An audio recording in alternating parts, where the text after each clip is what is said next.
বিসমিল্লাহির রহমানির রহিম। আসসালামু আলাইকুম ওয়া রাহমাতুল্লাহি ওয়া বারাকাতুহু। সমস্ত প্রশংসা বিশ্ব ব্রহ্মাণ্ডের একমাত্র স্রষ্টা মহান আল্লাহ। দরুদ ও সালাম বিশ্বনবী হযরত মুহাম্মদ সাল্লাল্লাহু আলাইহি ওয়াসাল্লামের প্রতি। সম্মান ও শ্রদ্ধা জানাই সকল নবী রাসূল আউলিয়া মনীষীদের প্রতি।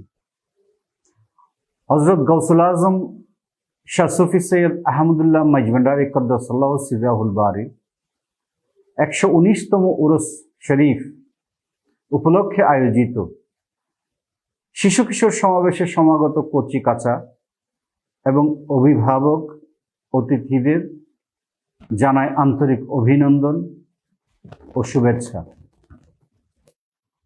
আকাশায়নের যুগের বিশ্ব ব্রহ্মাণ্ডকে অবলোকনের জন্য প্রয়োজন মন মানসিকতার পরিবর্তন।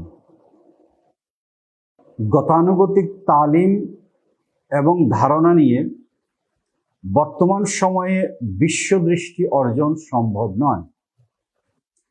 বর্তমান পৃথিবী নানামুখী দ্বন্দ্ব এবং তীব্র প্রতিযোগিতায় এগুচ্ছে। প্রতিটি ধর্ম মন্দ কাজে যেমন বাধ সাধ্যে নির্দেশ দিয়েছে, তেমনি উত্তম কাজে প্রতিযোগিতাকে উৎসাহিত করেছে।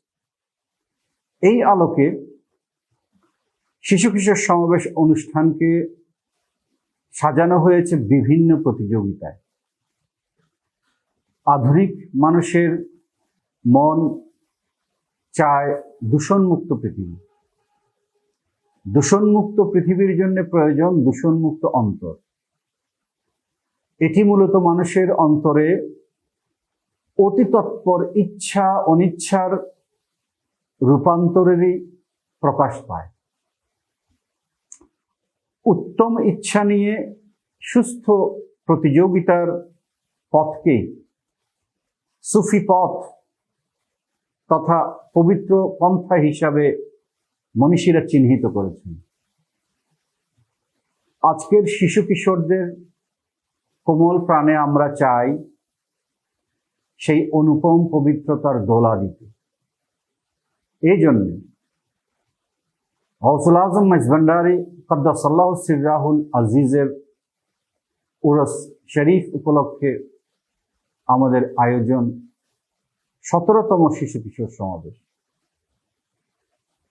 আমি আসমানের অসংখ্য তারকারাজির মতো নক্ষত্রের প্রচ্ছায়ায় গুছিয়ে বসে থাকা সমাবেশে সমবেত শিশু কিশোরদের পুনরায় শুভেচ্ছা জানিয়ে মহান করুণাময় আল্লাহর দরবারে সকলের কল্যাণ কামনা করছি। আল্লাহ আমাদের সকলকে উত্তম হবার তৌফিক দান করুন। আমিন। আসসালামু আলাইকুম।